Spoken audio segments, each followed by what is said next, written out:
Good evening, everyone. My name is Maura Rooney, and I'm the Director of Philanthropy and Communication for Mission First Housing Group. I'm delighted to have all of you tuning in tonight for our annual fall fundraising event, Welcome Home. Like so many others during the COVID-19 pandemic, we are adapting and doing things a bit differently this year, hosting our first ever virtual fundraising event, Welcome Home, Stay Home. I'm coming to you live this evening from Newmarket West, one of Mission First's newest developments, a 135,000 square foot hub for retail and community services located on the corner of 60th Street, the commercial corridor here in the heart of West Philadelphia. Newmarket West represents a labor of love for so many. While we had to postpone the ribbon cutting we had planned for last spring, we continue to move forward. Mercy Senior Health is open and serving the community from their first floor healthcare suite. And our partners, Horizon House and Mission First affiliate Achievability, will soon be moving in. For now, we couldn't pass up sharing the views here at 59th and Market Street with you this evening. And we owe a special thank you to the production team at J2 and our own Tommy McCoy, who moved mountains to make sure the technology set up here in this brand new building was what we needed to support tonight's live feed. I also want to extend a sincere thank you to friends Lloyd Humphrey and Joe Davis at Insurance Office of America. They're the gold sponsor for this evening's event. And while we dearly miss seeing them in person, we're so grateful to them for being here in spirit with us tonight and for their ongoing support.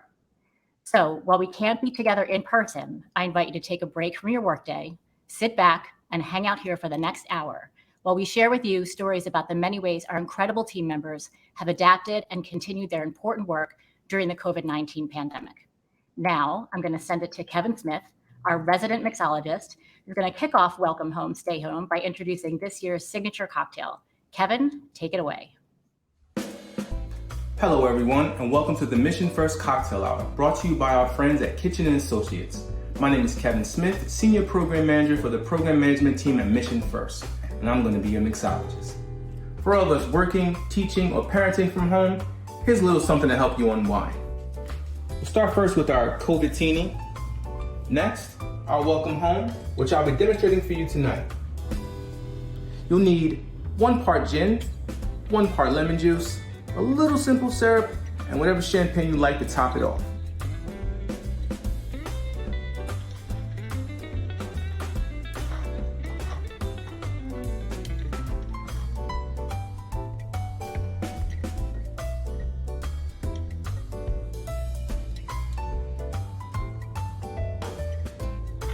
And once you get all that into your mixer, pour it in, give it a little shake.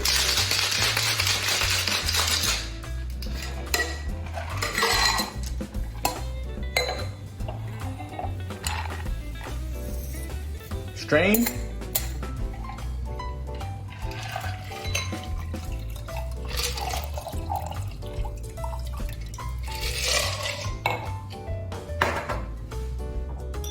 Top with your champagne.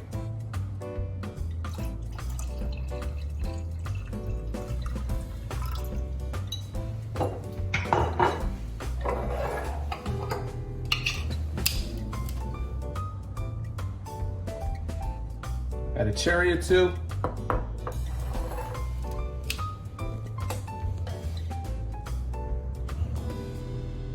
Welcome home. For your COVID drinking experience, we've emailed you a list of ingredients and recipes. Thanks again to our friends from Kitchen & Associates. Happy mixing.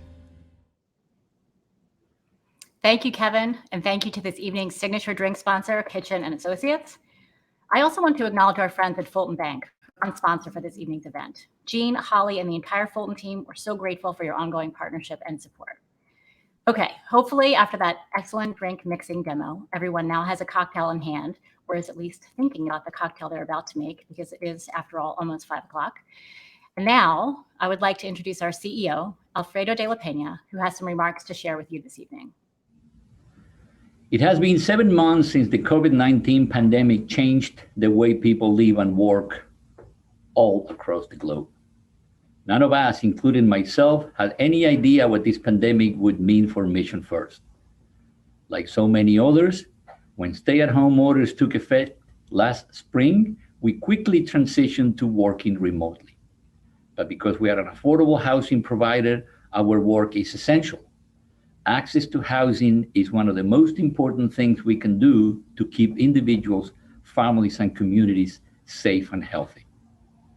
We stepped up our work with partners in homeless services agencies across our footprint to help people off the streets and into safe housing. As the economic impacts of the pandemic devastated individuals and families, we increased our housing counseling efforts to get residents connected to critical resources to help them remain in housing. As we saw the need for services steadily increase, we were there to help residents and community members faced with challenges like figuring out how to pay rent, tackle food insecurity, prevent social isolation among seniors, access to technology needed to connect children to online schooling, and much more. Never has the need for our work been so great, and never has the response among our Mission First family been so incredible. While we closed our offices to the public, we certainly did not shut down. Our property management, maintenance, and safety departments, essential workers on the front lines, never flinched. They created new procedures and never lost sight of the importance of keeping residents safely housed. Our community and resident service department quickly transitioned to a virtual programming model where they remotely provide individual wellness checks, virtual case management and reprogramming that covers everything from recovery support and job readiness to stress management, healthy cooking on a budget, and guided meditation. Our construction team had to abruptly shut down 2 active construction sites and then restart them, certifying team members as pandemic safety officers and putting in place procedures who would never have been considered necessary on a construction site. And in the midst of a pandemic, when we thought that life and our work couldn't get any more challenging, in the communities where we work and across the country, we once again found ourselves facing the harsh realities of systemic racism at work. The killings of George Floyd, Breonna Taylor, and Ahmaud Arbery ignited a public outcry and collective uprising. Individuals, families, and communities came together to express outrage at the systemic racism that led to those murders. In response, Mission First issued a public statement affirming our unequivocal support of the Black Lives Matter movement and our commitment to racial equity. But after we issued our statement, we turned inward, acknowledging that we had our own work to do to back up the stance we took. We knew we needed to do more to promote a system of equity and inclusion within our own organization. Thus, our commitment to developing a diversity, equity, and inclusion initiative to ensure that Mission First is a place that centers equity in all our work. Despite the unbelievable challenges of the past 7 months, I have been heartened by the bright spots. Our move to virtual services for our residents means that programming that once limited to a specific property or community is now available to residents we serve across the Mid-Atlantic. In the early stages of the pandemic, when personal protective equipment was hard to come by, staff members, including our facility managers and our director of compliance, were making masks for our team members. Individuals and organizations across the communities we serve have come out in force to help provide support for our residents and program participants, organizing food drives, meal deliveries, and donations of essential supplies. While we can't be together tonight in person, I am heartened by the unwavering support we have seen from our partners, including so many of you who are here with us tonight. Your support is important now more than ever. Thank you. Thank you for joining us tonight, and thank you for your partnership. Our Community and Resident Services Department quickly adjusted when office closures and new public health guidelines meant that we could no longer provide in-person programs and services to residents and community members. The Community and Resident Services Department connects with all of our residents on a personal level, recognizing the special challenges they face and providing them with access to services, resources that will allow them to thrive in their communities. I am a retired psychiatric nurse. I came here from Columbus, Georgia to Freedman's Hospital School of Nursing, Howard University. I followed my mother's vision for me and entered nursing school. We lost our parents early, but they lived long enough to see my brother and I both graduating, becoming successful, and to make them proud. I thought I might return to Columbus, Georgia, but Washington, D.C. grew on me. And so I've been here over 60 years. I moved in Golden Rule Plaza end of October 2009. And with the support of the property management, I settled in quickly. There was a lot to do here. COVID came into our lives first part of the year. And according to the guidelines of CDC, Golden Rule shut down. When the offices were closed to the public at the beginning of the pandemic, the Community and Resident Services team moved quickly to provide programming virtually. The team made calls to residents and outreach in the beginning of the quarantine to see how they were managing physically, mentally, and financially. It was important to make that connection with our residents so that we could know what they really were in need of. Virtual programming also opened the doors beyond the communities. We now have a pretty robust schedule of online programming. We offer online programming Monday to Friday on a range of topics, including healthy cooking workshops, fitness and exercise, guided meditation sessions, recovery support groups, and job readiness workshops. COVID-19 affected Mission First residents in a number of ways, from unemployment, food insecurities, financial instability, and the inability to even pay their rent. Outside of what we can kind of physically touch, a lot of residents suffered depression, loneliness, and just some things that are a bit more tangible and some things you can't really see. Ms. Pamela Graves, who has made the transition very bearable. Her main goal is to keep us healthy, fit, and active. We've been sheltered in, quarantined for 6 months now. But for senior citizens, I really appreciate the fact that we've survived to our 70s, 80s, 90s. We've learned how to survive a lot of devastation, some of us, in our lives. So COVID-19 is one more challenge. Some of the old veterans, we have to remind them to distance themselves because they have survived wars and they think that a virus, that's no big thing. But we are survivors. Residents still rely on me personally for information, resources, and just social conversation. I feel I have a responsibility to really maintain that connection with them, ensure that many of the residents and their families are doing well. You're determined to get through this and to stay healthy and see what the other side, 2021's gotta be much better than this.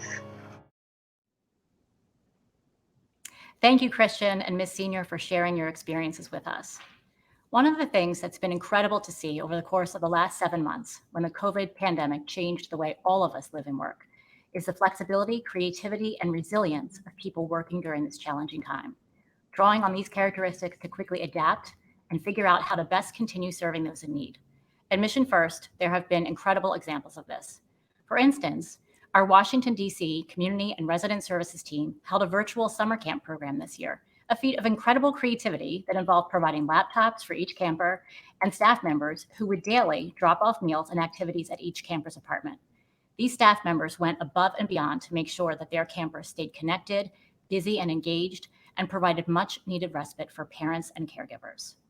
Across our footprint, beyond group programming, the Community and Resident Services team is providing virtual programming that includes one-on-one wellness checks and virtual case management, as well as small group check-ins where residents can speak with staff members, connect with peers, and see familiar faces. These services are invaluable for our residents, many of whom were already isolated and lacking support from family and friends prior to the COVID-19 crisis. On the ground, right here in West Philadelphia's Haddington and Cobbs Creek communities, Achievability has been supporting individuals, families, and small businesses by linking residents to rental and mortgage assistance, providing virtual tutoring to families with school-aged children, coordinating donation drives to connect families to food, personal protective equipment, diapers, supplies, and activity packs for children, and so much more. And over the summer, in the aftermath of protests and uprisings that were a reaction to a history of racial injustice in this country, the Achievability team and hundreds of community members came out in force to organize, make repairs, clean streets, and engage in healing through community and togetherness. So much of our ability to adapt and continue to provide housing and services to those most in need is due to the ongoing support of partners like those of you tuning in this evening. I want to take a minute to thank all of this evening's affordable housing champions, including Bozzuto, Commercial Settlement Services Residential Title, Enterprise, First Trust, Klein Hornig, McDonald Building, R4 Capital, Travers Landscape Contractors, and Yardi. At the bottom of your screen and in the slideshow before and after the program, you can see the names of all our generous sponsors who stepped up in this year of financial uncertainty to support our work. We're grateful to all of you for your support. Along with our own programming, we have had an outpouring of support from the community. Everywhere we work, the volunteer spirit is strong. When me and my son first came to my apartment, he was so happy. He was like, "Mom, you know, we have a place to stay." He was just so happy. Focus during the pandemic is really about keeping the residents connected to the critical supports and resources that help them to live independently. Across the portfolio, we've received numerous donations from different organizations and groups.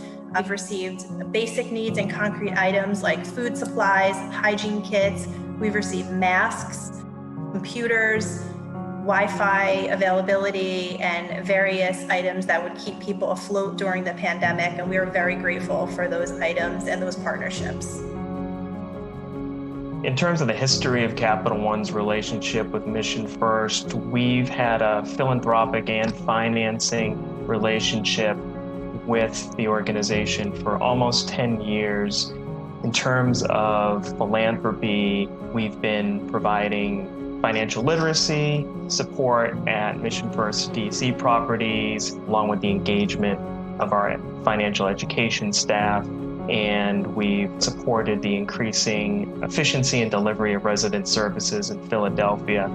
In addition to those philanthropic services, our financing relationship for Mission First affordable housing has been pretty extensive. The reason we have collaborated and supported and continue to collaborate and support with Mission First Housing Group is that the organization is truly mission driven, and we love the fact that they have such a strong dual focus on both providing affordable housing and intensive resident services. Like we've done with many other partners this year, our grant funding that normally would support resident services in DC and Philadelphia, we allowed Mission First the flexibility to use those funds in an unrestricted way to support whatever urgent needs the organization or its residents had in terms of dealing with the effects of the pandemic.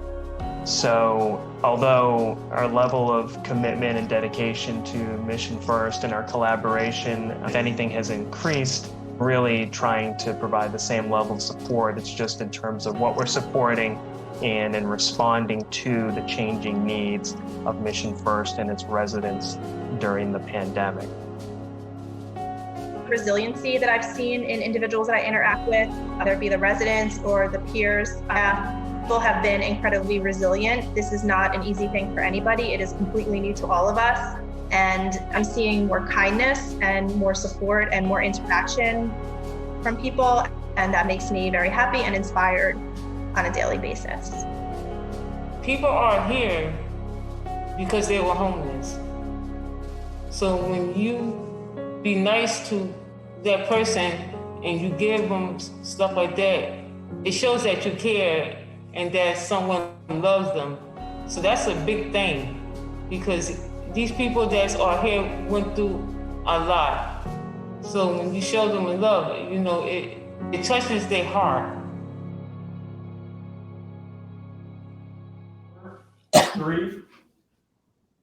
Thank you, Tammy, Melissa, and Ryan for sharing your perspectives with us.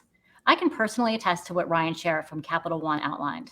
At the beginning of the pandemic, he and his colleague Ramatole reached out to us without hesitation and asked, how can we help? We've seen that dedication time and again from individual community members, grassroots community groups, and our funding and public sector partners, all of whom continue to show up in support of our work to keep people safely housed and connected to services and support during this critical time. One such place where the community and volunteer spirit is strong and where our partnership with Capital One has been particularly meaningful is at Plaza West in Washington, D.C. I'm happy to share with you tonight a performance by 3 young Plaza West residents. The song they're performing was written, arranged, and produced by our own Jason Ellis, manager of Plaza West Graham Family Community Life Program, and Julian Johnson. The song features vocalists Akira Carter, Joshua McLean, and Michael McLean, and the video also showcases photos from the arts camp Jason coordinated at Plaza West this summer.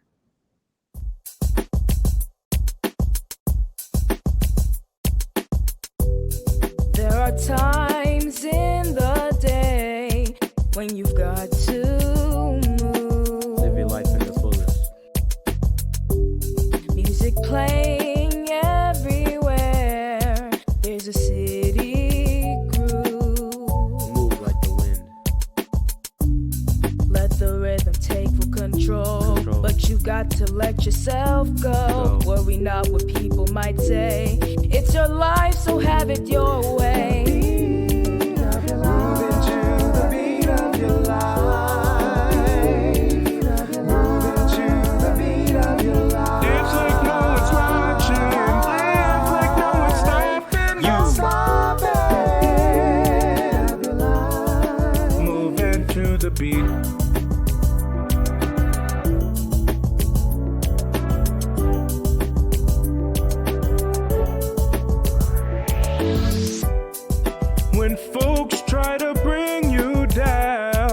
every chance they get. Don't let them get the chance. Just dance all your cares away. Go on, break a sweat. Let me give you some good advice. Know for peace of mind there's no price. But some move when you're feeling stressed. You've got only yourself to impress.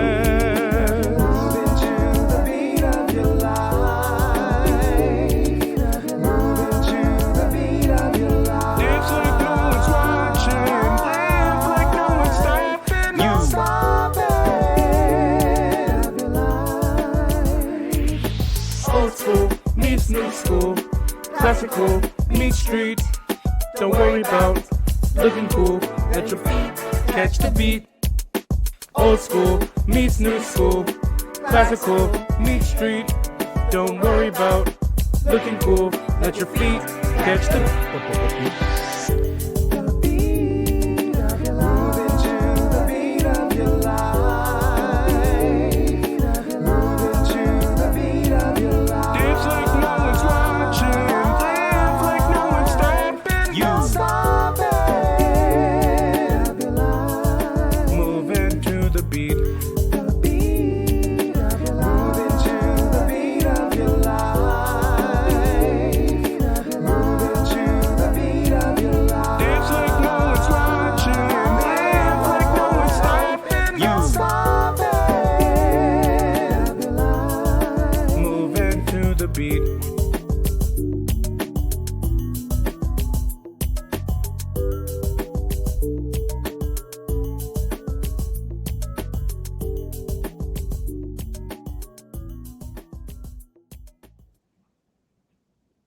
Thank you, Akira, Joshua, Michael, and Jason for that awesome performance.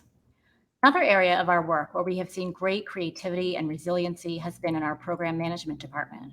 Our team members who work directly with city, county, and state agencies to help get homeless people off the streets and into permanent supportive housing. This work, providing supportive housing for chronically homeless individuals, is how Mission First got its start here in Philadelphia more than 30 years ago. When the COVID-19 pandemic struck and our public sector partners were faced with the crisis of having to get people off the streets and into safe housing quickly, Mission First was there and the team never flinched. Our partners at the City of Philadelphia's Office of Homeless Services and the Department of Behavioral Health and Intellectual Disability Services have remained flexible, modifying policies and procedures so we can get homeless individuals into permanent supportive housing even more quickly than usual.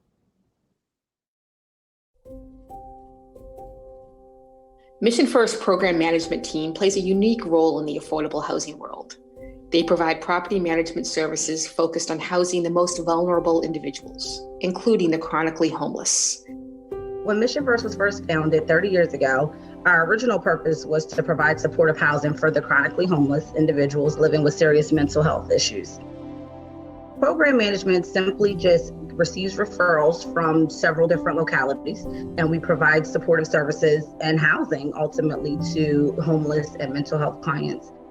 Today, we offer services and partnerships in 3 different locales. We work with the City of Philadelphia's Department of Behavioral Health and Intellectual Disability Services, as well as the Office of Homeless Services, to provide housing to nearly 1,000 residents across the city. We work with Montgomery County's Pennsylvania's Department of Behavioral Health and Developmental Disabilities in an effort to get chronically homeless people into permanent housing. And we also work in partnership with the State of Delaware's Health and Social Services Division of Substance Abuse and Mental Health, managing housing for about 178 residents. This work is especially critical during COVID-19 pandemic. Providing permanent, affordable, supportive housing to homeless individuals alleviates pressure on the shelter system and gets people off the street in a timely fashion and gives them a place to call home, which is technically more important than ever at this time. Housing is critical during the COVID-19 pandemic because, again, people cannot be out. The exposure is there. They really can't be huddled together. We know that for a fact. And we've also found that since there is no activity in Center City, there are a lot of people who are even hungrier now than before because there's no food downtown. Nobody's doing anything. The restaurants are not open. Folks are not going to work. They're still sheltering in place in some instances or only staggering their time in Center City. So a lot of folks who are homeless need to get housing, because that way we can make sure that once they're housed and they're stably housed, it helps us to help them to begin to take care of themselves. We begin to wrap services around them.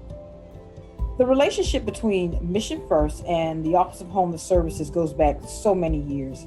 They are able to house people who have severe mental health disabilities in various categories, people who have been on the street and homeless for a very long time, may not have the structure in place to be able to pay rent, as well as have some of the documentation they need in order to get housed, may have former evictions on their record. But Mission First really takes the time to get to know each participant, as well as helping them through the process of getting housed, and also being very fair and clear on some of the responsibilities that they have in being tenants. And I think that's where we really like working with Mission First. It's amazing to me the care that people have taken in trying to get folks off the street and get housed. And Mission First has been, to me, one of the great leaders in that. Helping to move some from homelessness to permanent housing during the pandemic has certainly been a bit more complicated than usual. Stay-at-home orders and social distancing guidelines meant that many of the traditional supports that would be in place for homeless individuals suddenly became unavailable. And we have worked hard to ensure residents have what they need to be healthy during this difficult time. In speaking with my colleague Karen, one of the Delaware senior program managers, we had a conversation that kind of really stuck when it came to what motivates her during this challenging time. She said simply, we're tougher than what you think. We were a little concerned as to how we were going to get through this, but at this point, we're just going to do it. We kind of draw from each other's strength and make it work.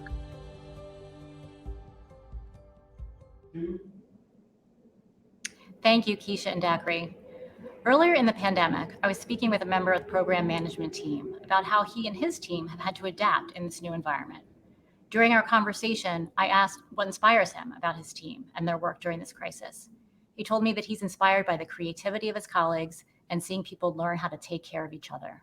And then he said, you can't get up and quit even during difficult times. Now, I'd like to turn it over to Dan Henson, president of the Henson Development Company, who will share a little bit about our development partnership. Dan and his team truly exemplify the spirit of hard work, even during difficult times. All right, so my name is Dan Henson. I'm the president of Henson Development Company in Baltimore.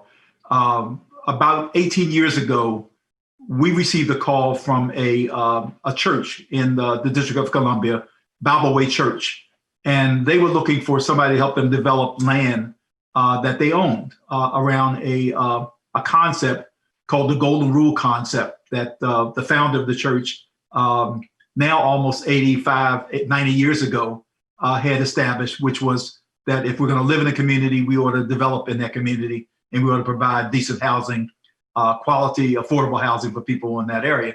And it turns out that they had also met with Mission First, who they had worked with previously, and they liked both of us. And they decided that they would like to hire both of us, which we thought essentially was redundant because we pretty much at that time did the same thing. But we got to working together and found out that we really liked working together. I started with Sebastian Corradino and Sarah. Constant came in, and we didn't miss a beat. We developed with Bible Way on land that they own. We developed over 550 different units, including a project called Plaza West, which is the first Grand Families project based on a concept of intergenerational housing that both the church wanted to do, and I wanted to do, and eventually Sarah wanted to do. And it is a fabulous project. If you get to DC, you ought to take a look at it. So out of that, essentially, we finding that we like working together. We decided to try to go outside of the sphere of just working with Bible Way and maybe do some other things together. And we wound up working in Prince George's County, Maryland, in Montgomery County, Maryland, and in Baltimore City, which is my home. And I have always found that that one of the things about Mission First is that they're creative, particularly in the financing area. My role in most of this has been to deal with the community and to deal with public sector folks and to try to figure out how to get the resources that we need in order to make these projects work and try to build things that people want to live in. So the opportunity to work with Mission First for me has been just fabulous. It really works, and we're currently working on a project that we applied for originally back in 2014 called, originally it was the Somerset Homes, then it became Old Town, and then it became Perkins Homes, and now known as the PSO, Perkins Somerset Old Town. It involves us building right now 5 buildings, including a supermarket, which will be part of the solution for the food desert that exists in East Baltimore. And we're really looking forward to making this happen. And it's interesting how things are coming together, just because essentially we have the ability now to talk in short, we don't have to have long conversations about what we want to do. We're aligned in terms of building quality, affordable housing for people, but also now in building quality communities, rebuilding distressed communities. And I'm looking forward to a long relationship. We have found that both in the DC office where we work with Sarah and her crew, but also out of Philadelphia with Alfredo and the crew, we found nothing but support in terms of things that have to be done in order to make these projects work, which is difficult because it's not getting easier to build, to find financing, particularly, or even to find land for affordable housing. But you got to be creative. And the creativity that I found within Mission First is something that is fabulous. And I'm looking forward to, again, continue the relationship.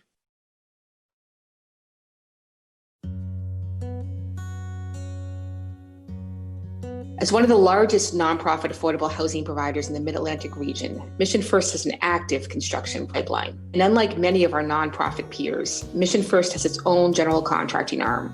When COVID-related stay-at-home orders began to take effect and we closed our offices to the public, we had 3 active construction projects that had to be managed remotely and 2 that were briefly shut down.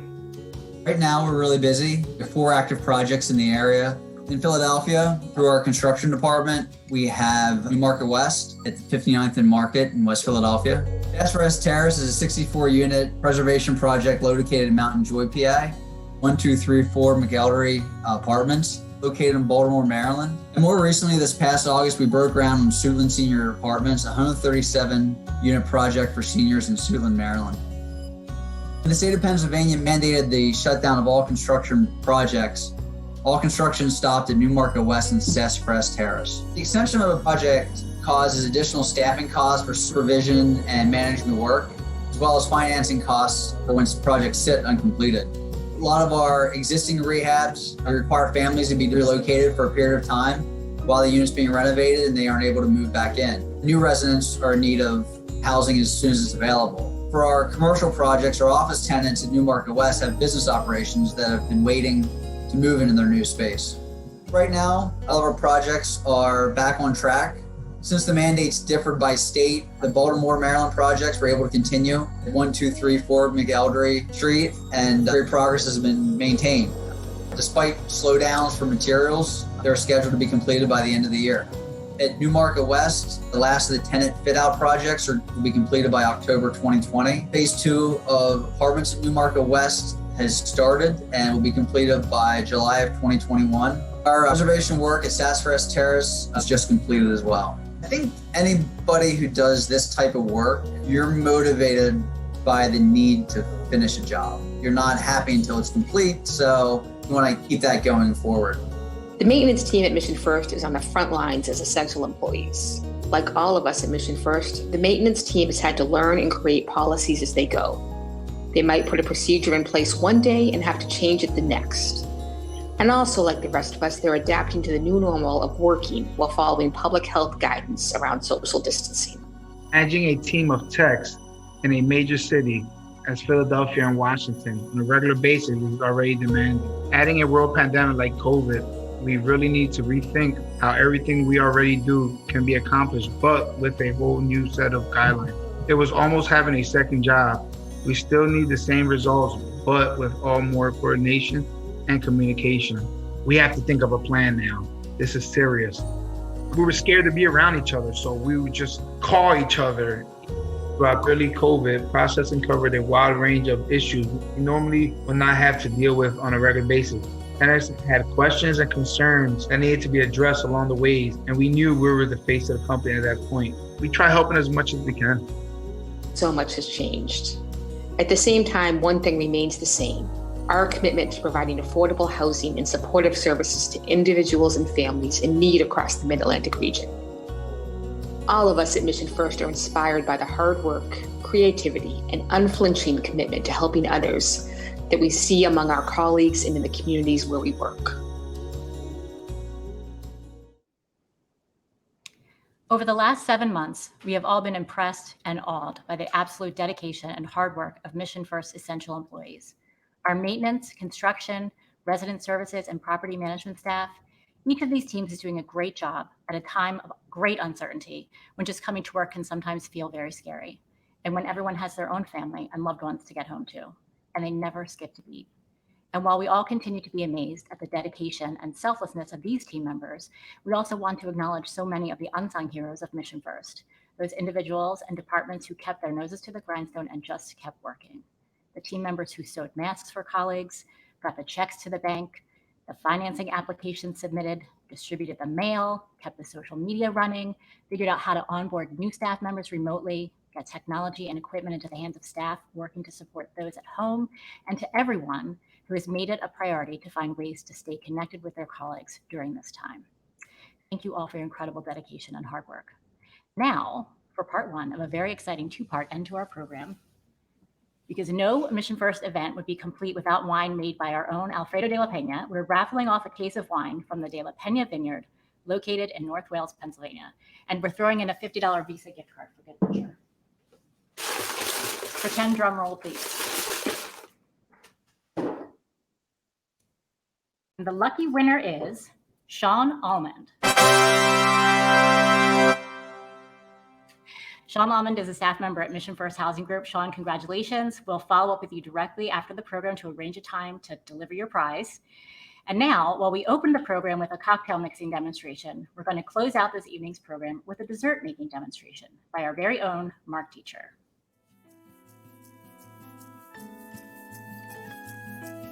Hello, I'm Mark Deacher, Senior Vice President of Business Strategy at Mission First Housing Group. And today I will be doing the dessert demonstration for Welcome Home. We are so thankful to have the support of commercial construction for the dessert demonstration.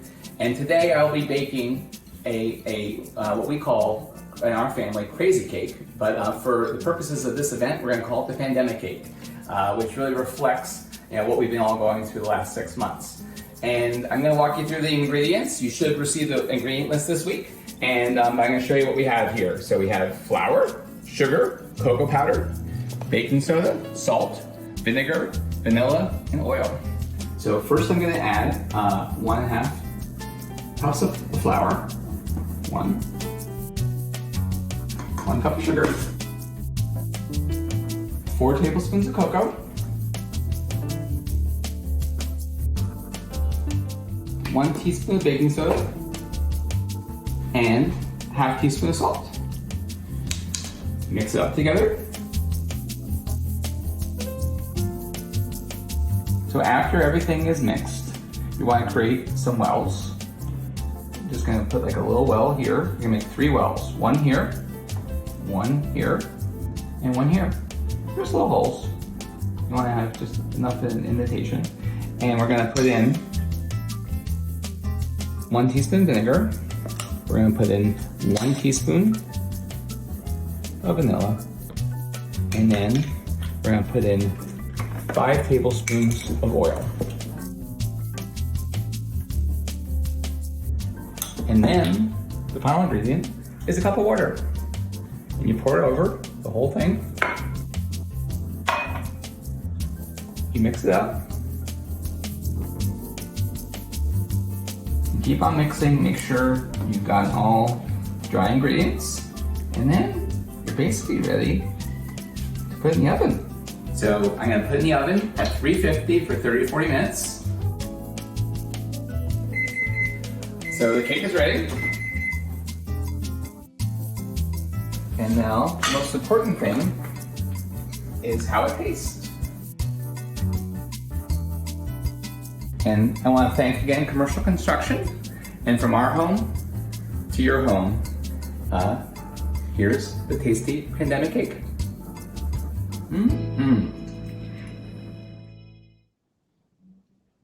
Thank you, Mark, for showing us how to make that delicious looking chocolate cake. And thank you for helping us to end the program on a sweet note, because the last 7 months have been difficult and we all need something sweet in our lives right now.